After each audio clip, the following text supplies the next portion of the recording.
Jürgen had a very successful fruit and vegetable stall in the largest market in the city. Customers told him his vegetables were the freshest and tasted best in the market. He took pride in this and devoted his time to making his stand the most successful. One hot summer Saturday, he stood proudly behind his wares. The market was bustling with eager shoppers. He knew it would be a long day, but he felt the excitement of it. Returns would be very good. It was in the summer that he most enjoyed his business. Late in the afternoon, the market was still busy. Sure enough, he had been right. It had been a long day for him. Busy. Very busy. He and his two assistants had been running back and forth hour after hour with only short breaks. His feet were hurting, so he took a moment to stand and rest. He let his assistants serve the customers. It was then that he noticed her, a woman standing, staring at him over the corn. Her gaze, he fumbled for words. "You ask too much money for your corn and beans," she accused him suddenly, just loud enough that he could hear. He was stunned for a moment. This was not what he had expected her to say. But soon he recovered his mind. The many years selling had given him many responses to such things. It was pure reflex. "These are the finest in the market," he shot back. "You won't find better anywhere in the city," he added with pride. She did not answer. She gave him a look. He dropped his eyes away from hers. He noticed that she was carrying an empty bag, and she had a cane. "Hey, Jürgen, how much are these today?" the assistants shouted out to him. He was holding up some vegetables. Jürgen answered, and then turned back to serve the woman in front of him. She was gone. He gave a quick scan of the crowd, but he could not see where she went. That was strange, he thought. But there were many other customers, and there were still 2 hours until the market closed. It was only later, when he was loading the cartons of the remaining corn back into his truck, that he thought again of the woman. "This corn looks good," he thought. Had the market stayed open another hour, he would have sold it all. Clearly, it was priced right. The next week's market was even busier. Customers were shoulder on shoulder, and he and both his assistants were running back and forth, serving one customer after another. He was forced to skip his lunch, and there were no other breaks. This might be my best day ever, he thought. And then, there she was, the old woman, staring at him. She said nothing, but he could hear her words. He felt his face flush. "Are you buying some corn today?" he asked. "Or perhaps some of these fresh beans?" She held his eyes, but said nothing. Then she turned around, and leaning on her cane, hobbled into the crowd. He felt stunned. "Won't you have any?" he shouted, feeling his anger rise. "Best in the city, at a fair market price." But her back disappeared between the people walking by, and new shoppers pressed into the space in front of him. That evening, even as he counted the money box and paid both his assistants, he was surprised at how angry he still was.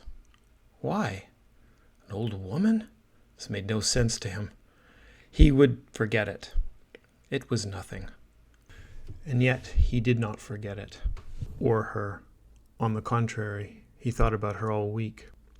He would remember and then get angry. He would talk to her in his mind. He would explain to her his business, would explain to her, and she would understand. Maybe even smile a little. His mind would then quiet for a while. Then he would remember her eyes and hear her words again, just as she said them, and the cycle would start all over again.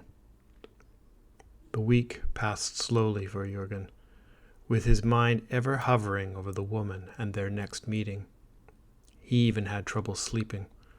It was a long, upsetting week, but he did not understand why. But at last, Saturday came again, and he was back in the market. It was yet another busy market day, but the weather had turned just a little. It was cooler, and the crowd felt subdued to him. He watched for the woman all day. He was ready for her. He would see her, welcome her with a smile. They would talk. He would explain. He would charm. But she did not come. He searched every face. His eyes were tired of seeing so many. He thought he had seen her in so many other women passing in the crowd. Dozens, hundreds, but it was never her. His mind was not in his work, and he had made more than one mistake. He could feel his anger rising again. His days now became a countdown to the next Saturday. He railed against himself for caring. His anger was now at himself. What was she to him? What did it matter what she thought? By each Saturday he had 100 reasons why he would not look for her. But when it finally came, he did. He did not see her, nor did he see her the next Saturday. The crowds were now thinning as the peak season waned, making it easier to scan the faces. But he did not see hers. On the next weekend, he left his stall to his assistants and went to talk with all the other vendors of the market. Did anyone know her? Had anyone seen her? But in every case, they shook their head no.